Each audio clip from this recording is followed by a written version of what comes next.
بسم اللہ الرحمن الرحیم، السلام علیکم ویورز، کیسے ہیں آپ؟ اچھا ویورز، آج جو خبر ہے نون لیگ کے حوالے سے، جو برطانیہ سے خبر آئی ہے کہ برطانیہ کا ایک انویسٹیگیشن کا ادارہ ہے، انویسٹیگیشن ایجنسی ہے NCA، اس نے دو اکاؤنٹس جو فریز تھے، سلمان شہباز اور ایک صاحب اور ہیں ان کے ساتھی، تو ان کو انفریز کیا۔ یہ 10 ستمبر کو یہ واقعہ ہوا ہے، اور کل یہ واقعہ اس طریقے سے پہنچایا گیا ہے۔ ہمارا ایک مخصوص میڈیا ہاؤس ہے یا چینل ہے، جس میں سے اکثر مطلب کہ اس ملک کے جو خیر خواہ نظر نہیں آتے، ایسے لوگ وابستہ ہیں، ایسے صحافی وابستہ ہیں، اس چینل سے اس نیوز کو بریک کیا گیا ہے۔ تو اس پہ جب میں نے اپنی ایک کچھ تحقیق کی اور کچھ خبروں کو بھی سنا، کیونکہ اکثر آپ نے دیکھا ہوگا میں سب سے بعد میں اپنا موقف جو ہے وہ سوشل میڈیا پہ ڈالتا ہوں تاکہ اچھی طرح سے تسلی کر لوں۔ تو اس میں جو معاملات میرے سامنے آئے وہ یہی ہیں کہ یہ جو NCA ہے، نیشنل کرائم ایجنسی انگلینڈ کی، یہ ایک بہت بڑا انہوں نے اپنا ایک سیل یا ایک ایجنسی بنائی ہوئی ہے۔ اور اس ایجنسی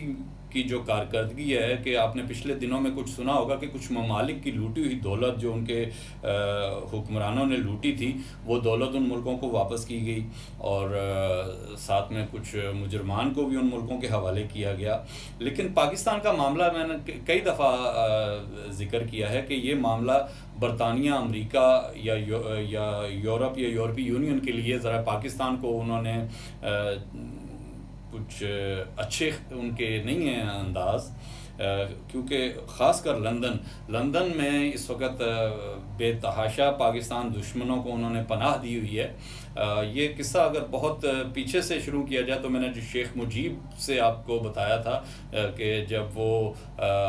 بنگلہ دیش کے معاملے میں اس کا دو لخت ہوا تھا، پاکستان اور بنگلہ دیش علیحدہ ملک بن گیا تھا، تو انہوں نے سفر وہیں سے شروع کیا تھا۔ اور ایک اسلام دشمن شخص سلمان رشدی،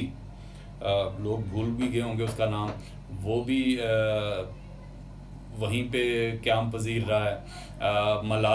ملالہ جس کی میں نے پچھلی ویڈیو میں بھی بتایا تھا کہ وہ ایسے لوگوں کے ہاتھوں اس کو گولی لگی کہ جو انڈیا کے پالے ہوئے TTP کے کارندے تھے، جو تحریک طالبان پاکستان انڈین فنڈڈ ہے، تو آج ملالہ جو ہے وہ انہی کے گیت گا رہی ہے۔ بہرحال موضوع کچھ ہے تو بات کہیں نکل جاتی ہے، لیکن پھر بھی گنوانا ضروری ہے کہ الطاف حسین سے لے کر، اور ابھی ایک اور معاملہ بھی ہے، وہ خیر اس ویڈیو میں شاید میں نہ دے سکوں، وہ اگلی ویڈیو میں ضرور اس پہ بات کروں گا۔ اور اس کے علاوہ بات ہو رہی تھی اس منی لانڈرنگ کے حوالے سے، جو NCA کی کارکردگی ہے وہ بتا رہا تھا، تو یہ اسی سلسلے کی ایک کڑی، یہ 2004 سے اس پہ کام ہو رہا تھا، اور 2019 تک یہ کافی حد تک مطلب آگے پہنچ گئے تھے۔ تو بیسکلی یہ قطعاً ایک اس NCA کی اپنی تحقیقات تھیں، اور ان تحقیقات میں اس نے حکومت پاکستان سے رابطہ کیا، حکومت پاکستان سے کچھ خط و کتابت کی، کچھ سوالات پوچھے، جس کے جواب میں حکومت پاکستان کی طرف سے بھی کچھ خطوط گئے، اور جن خطوط کو اب نون لیگ یہ کہہ رہی ہے کہ یہ پاکستان نے ان سے کروائے تھے، حالانکہ ایسا نہیں ہے، صرف یہ اس کو اب ایک ایسا رنگ دیا جا رہا ہے کہ پاکستان نے وہاں کوئی کیس کیا ہوا تھا، یا ایسا معاملہ نہیں ہے۔ معاملہ یہی ہے کہ یہ منی لانڈرنگ کے معاملات تھے، اور اس ایجنسی نے ان کو تقریباً جو ہے وہ ثابت بھی کر لیا تھا۔ لیکن جیسا کہ لندن یا برطانیہ یا یورپ، امریکہ پاکستان کو اس وقت کس تناظر میں دیکھ رہے ہیں، اور جس طرح ایک امریکہ اپنی ڈوبتی ساکھ کو بچانے کے لیے پاکستان کو پریشرائز کر رہا ہے، تو اسی سلسلے میں جو ایسے لوگ جو کہ ہماتن حاضر ہیں کہ وہ ان کے لیے کچھ بھی کرنے کو تیار ہیں، بس انہیں پاکستان میں اقتدار دے دیں، تو اسی سلسلے میں یہ ان کی معاونت کی جا رہی ہے. اس ایجنسی نے فوری طور پہ تمام چیزوں سے وڈرا کیا اور ابھی تک کوئی اس ایجنسی نے اپنا موقف جو ہے وہ برطانیہ میں نہیں دیا کہ آیا اس نے کیا حاصل کیا یا کیا نہیں حاصل کیا یا کیا وجوہات ہیں کہ جن کی وجہ سے یہ انویسٹیگیشن بند کر کے ان اکاؤنٹس کو کھولا جا رہا ہے. اور اس معاملے کو یہاں پہ یہ رنگ دیا جا رہا ہے کہ شہباز شریف صاحب بری ہو گئے، جبکہ وہاں پہ شہباز شریف صاحب کا تو کوئی کیس ہی نہیں ہے. حمزہ شہباز اور شہباز شریف صاحب کا کیس بینکنگ کورٹ لاہور میں چل رہا ہے اور جس کی ایک پیشی پچھلے دنوں ہوئی ہے اور اگلی تاریخ ان کی 9 تاریخ کی ہے. اور 17 دن پہلے کا ایک واقعہ اس کو اس طریقے سے پورٹریٹ کر کے جو ہمارا بڑا مشہور چینل ہے یا میڈیا ہاؤس ہے اور اس کا نمائندہ جو مرتضیٰ شاہ صاحب ہیں، انہوں نے جس انداز میں کہ برطانیہ نے شہباز شریف کو منی لانڈرنگ سے بری کر دیا یا اس طریقے سے اس خبر کو یہاں پہنچانے کا جو مقصد ہے، میرا خیال اب پاکستان کے عوام یا پاکستان کی عدلیہ کو یہ سوچنا چاہیے کہ سچ اور جھوٹ کیا ہے. نون لیگ کے جو سپورٹرز ہیں وہ بھی میرے بھائی پاکستانی ہیں، وہ بھی اس چیز کو چلو یار میرے سامنے نہ مانو، اپنے طور پہ ان چیزوں کی تحقیق کرو کہ یہ ہو کیا رہا ہے ہمارے ساتھ. اس کے بعد جس طریقے سے میں حکومتی پریس کانفرنسز اور نون لیگ کی سن رہا ہوں، اس پہ ایک ذہن میں سوال آتا ہے. سوال یہ آتا ہے کہ آیا عدالت جو میں عدالتیں ہمارے لیے بڑی معزز ہیں، میں کوئی ایسی گستاخی یا ایسی توہین یا اس نظریے سے نہیں کہہ رہا، صرف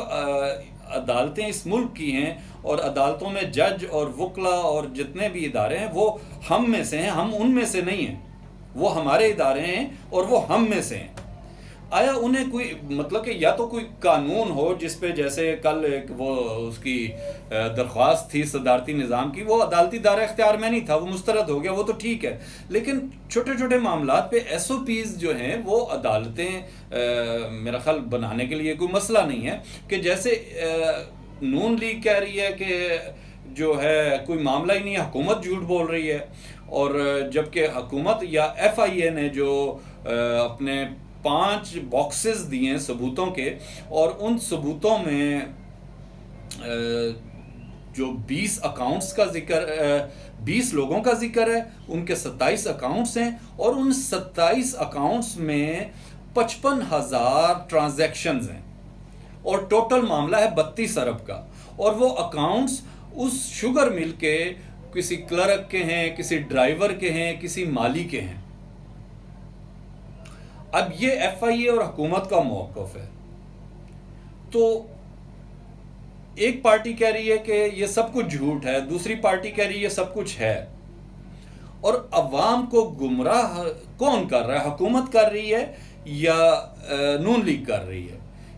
عدالت اگر تھوڑا ایک سٹیپ آگے آئے اور ان معاملات کو جو ایکسپلوئڈ ہو رہے ہیں اس میں عدالت عوام کی اور ملک کی معاونت کر لے تاکہ تھوڑی چیزیں واضح ہو سکیں. عدالتوں سے جو میرا شکوہ ہے، میں پچھلی 1-2 ویڈیو میں بھی کچھ چیزیں بڑی سخت اٹھائی ہیں لیکن احترام کے دائرے میں رہ کے اٹھائی ہیں. آج بھی میں احترام کے دائرے میں رہ کے ایک بات کروں کہ عدالتوں کے ٹی وی کے معاملات، ان کے جو ہزاروں کیسز پینڈنگ پڑے ہیں اور ان کی ڈیوٹی تک پہ بیرونی دنیا کے نشریاتی ادارے بات کر رہے ہیں. میں سے مراد کہ ہم پاکستانی عوام ہیں اور عدالتیں ہم میں سے ہیں. کیا ہمیں مطمئن کرنے کے لیے عدالتیں کچھ ان معاملات پہ ایس او پیز سٹینڈرڈز وضع کر دے کہ یہ اتنا کھل کھلا کے عوام کو کون گمراہ کر رہا ہے؟ کیس کے فیصلے تو جو بھی ہوں لیکن عام آدمی کا کوئی والی وارث نہیں ہے کہ ایک اتنے بڑے پیمانے پہ لوگ جھوٹ بول رہے ہیں اور وہ معاملات عدالت کے سامنے کھلے ہوئے ہیں. تو کم از کم عدالت جو ہے وہ ان چیزوں کے کوئی ایس او پیز بنائے کہ یہ چیزیں اس طرح سے ڈسکس اگر جھوٹ ہوئیں تو اس کی یہ پلنٹی ہوگی یا اس کا کوئی زور ذریعہ. کیونکہ اس وقت سر دست ان معاملات میں ایک عدالت ہی نظر آ رہی ہے. کیونکہ حکومت کو تو ہم تب مطالبہ کریں نا کہ اس کو کوئی چیلنج نہیں کر رہا تو پھر عوام اس کو چیلنج کرے گی. لیکن اپوزیشن حکومت کو چیلنج کر رہی ہے اور حکومت اپوزیشن کو چیلنج کر رہی ہے، تو عوام کے لیے یہاں مشکل ہو جاتی ہے کہ وہ کس کی تائید کرے۔ دوسرا معاملہ جو ہے وہ تحریک انصاف کے حوالے سے ہے کہ تحریک انصاف میں جیسے اکبر صاحب، مرزا اکبر صاحب ہیں، اچھے ہوں گے، لیکن ان سے میں تھوڑا اختلاف یہ کروں گا کہ وہ دعوے کرنے میں اور پریس کانفرنس کرنے میں کوئی بہت زیادہ جلدی کر رہے ہیں۔ بہت بڑے اربوں خربوں کے معاملات کے انہوں نے ایسے دعوے کیے کہ جیسے بس پرسوں 7 خرب آ جائے گا، ترسوں آ جائے گا، وہ آ جائے گا، نکلتا کچھ نہیں ہے۔ تو اس سے خان صاحب جو ہیں تحریک انصاف کے سربراہ، اس وقت ملک کے وزیر اعظم، اور بڑی وہ تگ و دو کر رہے ہیں کہ کسی طرح نظام کو اور ملک کو ایک بہتر راستے کی طرف لائیں، تو یہ ان کی ساکھ کو نقصان پہنچانے کے مترادف ہے۔ ان کو اپنے اس رویے پہ ذرا غور کرنا چاہیے، ٹھیک ہے۔ تو یہ تو ہو گیا۔ اور دوسرا معاملہ جو ہے وہ بڑا ایک معاشرتی تنزلی کا ہے۔ اس پہ میں زیادہ بات نہیں کر پاؤں گا کیونکہ بات ہی بڑی شرمندگی ہے۔ یہ معاملہ ہے جو زبیر عمر صاحب کی، کیونکہ اب مجھ سے ان کا پورا نام نہیں لیا جائے گا تو زبیر عمر ہی بولوں گا۔ زبیر عمر صاحب کی جو ویڈیو آئی ہے اس معاملے میں آپ لوگ جو ویورز ہیں انہوں نے سن ہی لیا ہوگا، تفصیلات ان کے پاس ہوں گی۔ اس کے علاوہ دوسری ویڈیو آج جو محمود اکرزئی کی آئی ہے، یہ ایک معاشرے کی شرمندگی کا ہے کہ ہمیں اپنے ارد گرد، اپنے دوستوں، اپنے بچوں، اپنے ارد گرد کے حالات جو ہیں وہ ان کے لیے کچھ اقدامات اٹھائیں، اس معاشرے کو تنزلی سے بچائیں۔ یہ جو لبرلز اور مادر پدر آزاد لوگ ہیں ان لوگوں سے بچائیں کہ یہ ہمارے مطلب کہ خاص کر اس وقت نون لیگ کے جو نون لیگ میں بڑے اچھے نیک لوگ بھی ہیں، ان سے بھی گزارش ہے کہ جیسے وہ طلال چودھری صاحب کی وہ تنظیم سازی کا معاملہ جس طرح ویڈیو پہ آیا، زبیر صاحب کا یہ آ گیا ہے، وہ ان کا ایک اتحادی اچکزئی ہے اس کا معاملہ آ گیا ہے۔ اور دوسری جو مجھے بڑے افسوس کے ساتھ کچھ کہنا پڑ رہا ہے کہ 3 دفعہ کے وزیر اعظم نواز شریف صاحب اس مشرقی سوسائٹی کے ایک گھر میں پیدا ہوئے، اور وہ ایک غلیظ ویڈیو اپنی بیٹی کے حوالے کر کے اس پہ وہ مطلب کہ اس چیز کو اٹھوا رہے ہیں، کسی مطلب کہ یہ اچھی چیزیں نہیں ہیں کسی بھی حوالے سے، یہ غلاظت ہے۔ اور خاص کر میاں صاحب سے بھی یہی گزارش ہے کہ کچھ معاشرتی اقدار جو ہیں ان کا پاس رکھیں۔ مریم بی بی ایک خاتون ہیں، خاتون کی حرمت کا خیال رکھیں۔ جیسے وہ ایک اورنج چینل ہے جس میں سے بڑی وہ میں اب کیا کوئی ایسا لفظ نہ نکلے کہ جس میں سے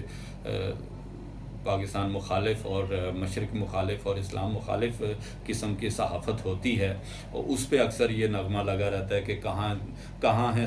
ثنا خان تقدیس مشرق۔ تقدیس مشرق کا مطلب ان کو کوئی بتا دے کہ مشرقی روایات، مشرقی حیا، دینداری، شرم، پردہ وہ ہے، اور وہ موجود ہیں، بڑے آب و تاب کے ساتھ موجود ہیں، ٹھیک ہے۔ تو لیکن اس ادارے نے جو یہ نغمہ سب سے زیادہ لگاتا ہے، اس نے منصور علی خان، حامد میر اور غریدہ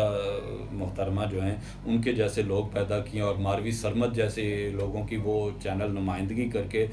ثنا خان تقدیس مشرق کو پکارتا ہے۔ تو اس کو بھی شرم آنی چاہیے، اور ہم سب کو جو ہے اپنے سوسائٹی کی اس تنزلی کا جو ہے اس کو